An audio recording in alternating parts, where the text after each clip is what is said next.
IAS ஆகணும் இல்லாட்டி IPS ஆகணும் அப்படிங்கிறது பல பேரோட லட்சியமா இருக்கும். ஏன்னா இது இந்தியன் சிவில் சர்வீசஸ்ல இருக்கிறதுலே பிரஸ்டீஜியஸான பொசிஷன். யூபிஎஸ்சி நடத்துற சிவில் சர்வீசஸ் எக்ஸாம்ஸ் ப்ரிப்பேர் பண்றதுக்காக உங்களோட காலேஜ் டேஸ் இல்ல ஒர்க்கிங் ஹவர்ஸ் இல்ல ஹவுஸ் ஹோல்ட் ஒர்க் உங்களுக்கு தடையா இருக்கா? இனிமேல் அந்த தடை இருக்காது. ஏன்னா வெரண்டா ஐஏஎஸ் இப்போ ஒரு ஆன்லைன் ஈவினிங் பேட்ச் ஆரம்பிக்க போறாங்க. சோ நீங்க எங்க இருந்தாலுமே இந்த கோர்ஸை அட்டென்ட் பண்ணலாம். இதுல பாத்தீங்கன்னா எக்ஸ்பர்ட் ஃபேக்கல்டிஸ் உங்களுக்கு கிளாஸஸ் நடத்துவாங்க, உங்களுக்கு டெஸ்ட் சீரீஸ் இருக்கும், மென்டார்ஷிப் சப்போர்ட் இருக்கும். அண்ட் வித் ஆல் திஸ் நீங்க ப்ராப்பர் கைடன்ஸோட யூபிஎஸ்சி எக்ஸாம கான்ஃபிடென்ட்டா கொடுக்கலாம். இந்த கோர்ஸ் பத்தி தெரிஞ்சுக்க கீழ இருக்கிற லிங்கை கிளிக் பண்ணி உங்க டீடைல்ஸை ரெஜிஸ்டர் பண்ணிக்கோங்க. எங்களோட டீம் உங்களை காண்டாக்ட் பண்ணுவாங்க. Thank you. Hello all, a very good day to all of you. This is Vilasini from Veranda IAS and friends. இன்னைக்கு நம்ம என்ன பார்க்க போறோம்னு பாத்தீங்கன்னா the Hindu editorial analysis, right? So here the Hindu editorial analysis for the date 3rd November 2025, right? So in the context we'll be talking about a very important topic from polity, right? So here we're primarily talking about panchayats, gram sabhas, especially youth gram sabhas. So in the context the editorial talks about the vision of model youth gram sabhas, right? So idu patti nama pesa porom, right, about the 73rd constitutional amendment. Gram sabhas na enna, why should more youth take part actively in politics, in participatory democracy, in decision making? இது எல்லாமே நம்ம one by one cover பண்ண போறோம். So it's quite an interesting editorial. இதுல இருந்து உங்களுக்கு நிறைய perspectives கிடைக்கலாம். அண்ட் டெஃபினெட்லி உங்க GS paper to polity and கவர்னன்ஸோட ஆன்சர்ஸ்க்கு வேல்யூ அடிஷனுக்கு it can be very very useful, right? So இந்த கான்டெக்ட் உங்க எல்லாருக்குமே தெரியும். யூஸ்வலி நம்ம ஒரு எடிட்டோரியல் அப்ரோச் பண்ணும்போது we have an approach. இந்த அப்ரோச்க்கு பேரு தான் code, CODE. So in the context, C stands for context, right? So in the context என்ன? The context of this editorial is nothing but model youth gram sabhas. இதுதான் context. Next opinion. Opinionனா என்ன? இங்க basically author என்ன சொல்லிருக்காங்க, right? அவங்களோட perspectives. Why should model youth gram sabhas be promoted? இங்க நிறைய சில points கொடுத்திருப்பாங்க. இதுதான் opinion. Next, talking about data, right? So here data we're talking article 243A of the constitution பாத்தீங்கன்னா it introduced the 73rd constitutional amendment act of 1992. This is an example of a data. Talking about takeaways majorly இங்க பார்த்தா ஏன் gram சபாஸ் aspirational இல்ல, why should more youth be involved in the active participation of gram sabhas? Next one how do we enable this in a transformatory process? இதனால ஒரு participatory democracy promote ஆகலாம், which can be very beneficial. And overall this is required for India to become Vikshit Bharat, Atmanirbhar Bharat, right? இதுதான் takeaway.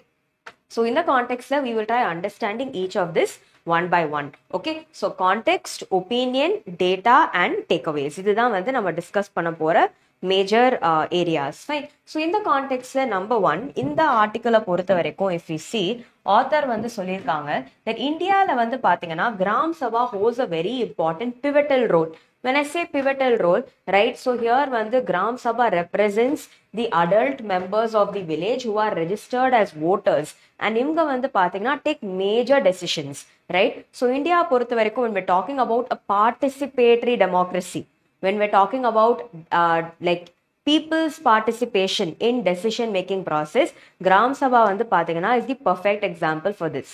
So there is a term guys, ஒரு term இருக்கு. இந்த term என்னன்னு பாத்தீங்கன்னா political apathy, APATHY, apathy. Apathy na enna?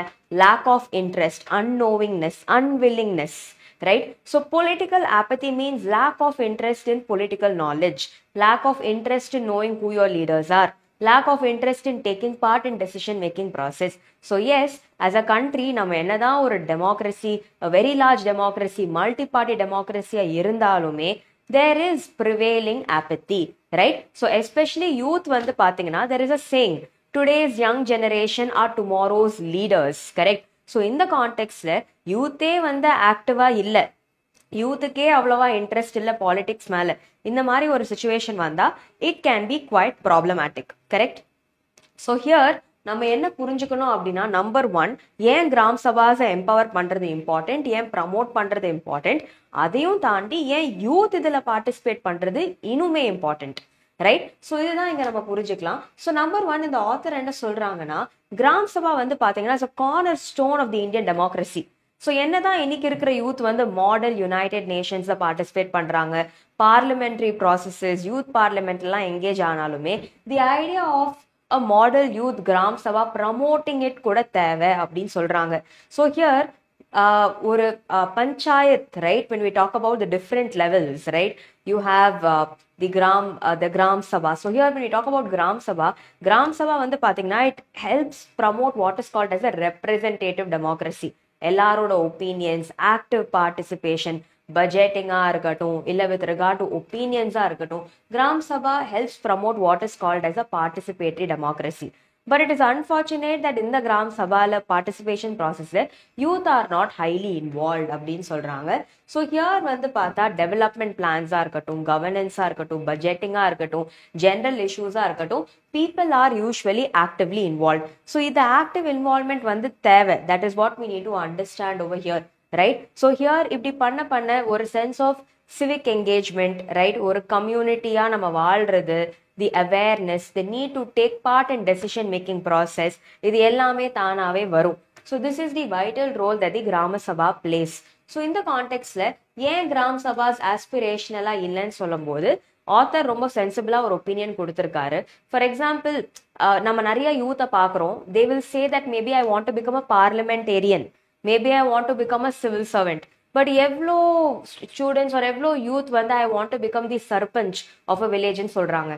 Right? So what does this tell? This tells that Gram Sabha role is getting undermined, diluted, right? So in the context வந்து பார்க்கும்போது overall what we need to understand is the knowledge of understanding what a Gram Sabha is, right? இது எல்லாமே school லெவல்லே இருக்கணும், right?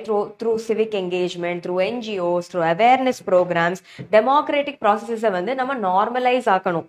Students should have awareness on the various institutions, mechanisms which exist, and இதோட awareness வந்து நம்ம இன்னும் further enhance பண்ணணும், right? So here gram சபாஸ் பத்தி இருக்கிற நாலேஜை நம்ம கரிக்குலம்குள்ள இன்டகிரேட் பண்ணணும், அதுவுமே தேவை, ரைட்? ஸோ இந்த கான்டெக்ட்ல வந்து பாத்தீங்கன்னா இந்த ஆர்டிக்கல்ல ministry of Panchayati Raj in collaboration with education and tribal affairs வந்து aspirational Bharat collaborative programme, so அதை பத்தி இங்க பேசியிருக்காங்க. ஸோ இந்த இடத்துல வந்து இது ஒரு model youth gram sabha initiative மாதிரி தான்.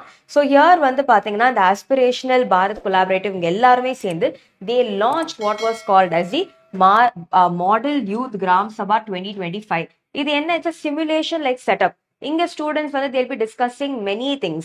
For example, with regard to budgeting, with regard to healthcare, one will be a sarpanch. So இந்த மாதிரியான deliberate discussions நடக்கும்போது they will be able to understand the roles and responsibilities, right? So இதுவுமே inculcating this is also very very important, right? So நிறைய schools, ஏக்லவ்யா ஸ்கூல்ஸா இருக்கலாம், நவோதயா ஸ்கூல்ஸா இருக்கலாம், we are trying to take this forward, right? So that எல்லா ஸ்டூடெண்ட்ஸுமே understand the importance of taking part in the participatory democracy process.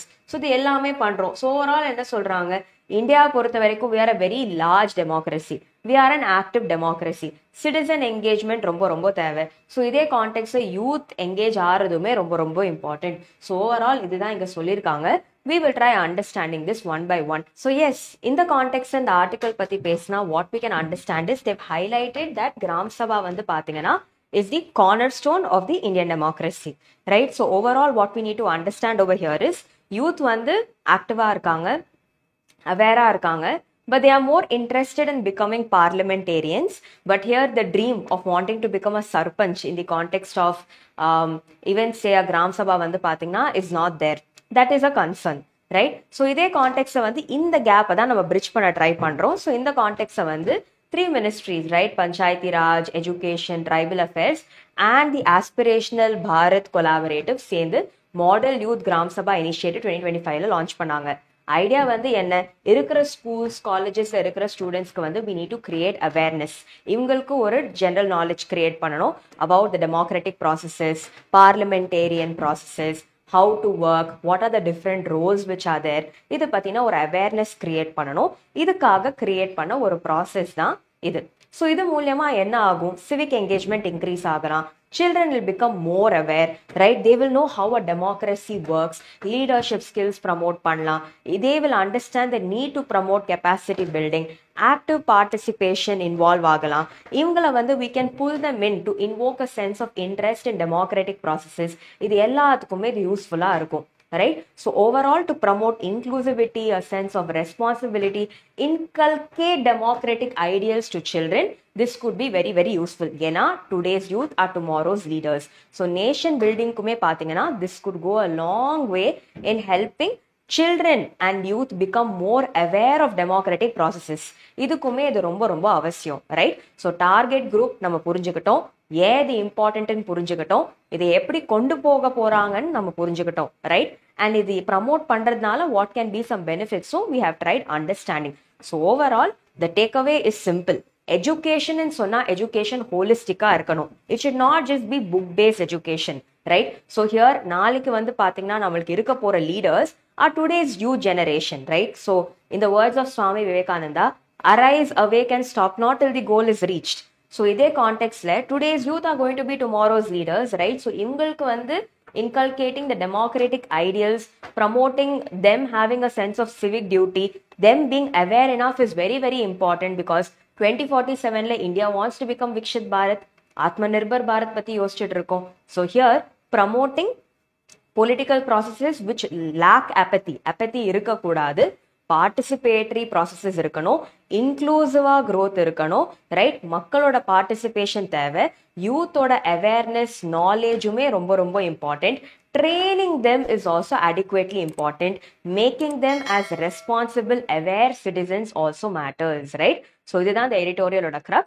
In the context, please go and read about 73rd and 74th constitutional amendment and also read about importance of youth in governance, right? இது பத்தியும் போய் படிங்க. It will give you some insights. உங்க mains answersக்கு ரொம்பவே யூஸ்ஃபுல்லா இருக்கலாம்.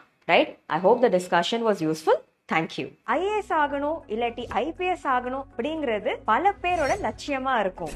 ஏன்னா இது இந்தியன் சிவில் சர்வீசஸ்ல இருக்கிறதுலே பிரஸ்டீஜியஸான பொசிஷன். யூபிஎஸ்சி நடத்துற சிவில் சர்வீசஸ் எக்ஸாம்ஸ் ப்ரிப்பேர் பண்றதுக்காக உங்களோட காலேஜ் டேஸ் இல்ல ஒர்க்கிங் ஹவர்ஸ் இல்ல ஹவுஸ் ஹோல்ட் ஒர்க் உங்களுக்கு தடையா இருக்கா? இனிமேல் அந்த தடை இருக்காது. ஏன்னா வெரண்டா ஐஏஎஸ் இப்போ ஒரு ஆன்லைன் ஈவினிங் பேட்ச் ஆரம்பிக்க போறாங்க. சோ நீங்க எங்க இருந்தாலுமே இந்த கோர்ஸை அட்டெண்ட் பண்ணலாம்.